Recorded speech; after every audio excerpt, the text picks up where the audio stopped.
VAR. If you are a football fan, there is no doubt that at some point you have been watching the game and hovering your thumb over your cash out and preparing for a victory pint with the lads, and maybe even treat the missus. Yes, I'm finally gonna have a winner. You're sat on your sofa, clutching your phone, checking the results on your betting app while the final seconds of the match play out. Then suddenly, a player dives in the box, and VAR makes a shocker. Ultimately, you lose your bet, your team loses 3 points, and you now have to swap the pub with the lads for Netflix with the missus. All because VAR, the useless bag of shit no one wanted, is, well, bullshit. So how does it constantly get it wrong? Well, VAR is like the wise old owl perched high in the video room, watching every move on the pitch with its all-seeing eyes. So exactly who is to blame for these absolutely shocking decisions? Well, that's easy, the officials. Like most things, there are people behind the infamous VAR decisions. The VAR team consists of 3 main officials. There's the main video assistant referee, who's usually a referee heavyweight, seasoned in the art of whistle blowing. Then, we've got the trusty sidekick, the assistant, and last, but not least, the replay operator, the guy responsible for taking 35 minutes to draw a line. But, how does it work?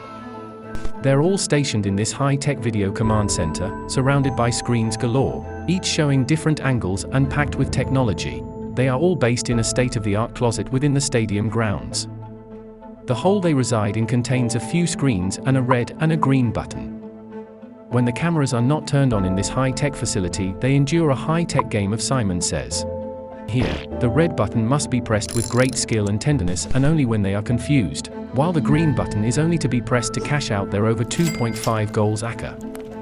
When the VAR officials are not monitoring a game, they are training in a mystery training facility. The location is currently unknown and is considered one of the world's closest guarded secrets due to the nature of the buttons.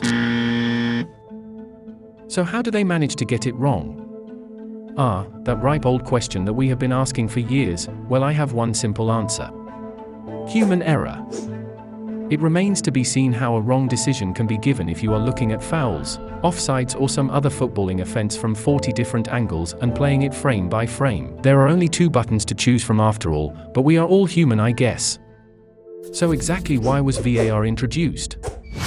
Essentially, VAR was introduced to give poorly trained referees more resources to make correct decisions in the big moments. That all sounds great, right? Wrong. When it was first trialed in July 2016, it all actually started relatively good and the future seemed bright. But sadly, shortly after the full introduction of VAR, the VAR control room soon turned into more of a retired referee's care home that traded their red cards for bingo cards. The VAR room's now a tea-sipping shambles. Well, it's time to take a stand. It remains to be seen if they will ever take the whole concept of VAR, burn it and pretend it did not happen.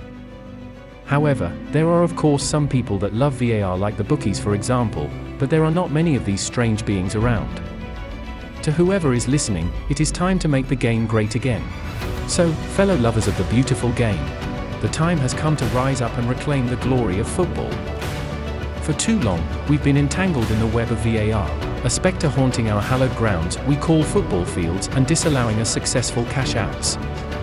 But today, we declare, no more shall our celebrations be held hostage by the whims of a pixelated referee.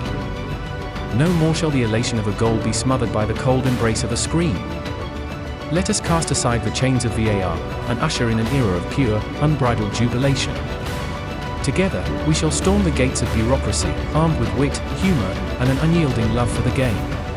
So, my fellow football fans around the world, let our battle cry be heard across the earth and let us celebrate goals again. And with that rallying call, we march forth, united in mirth, to reclaim the soul of football. Together, we'll turn the tide and bring back the true essence of the game.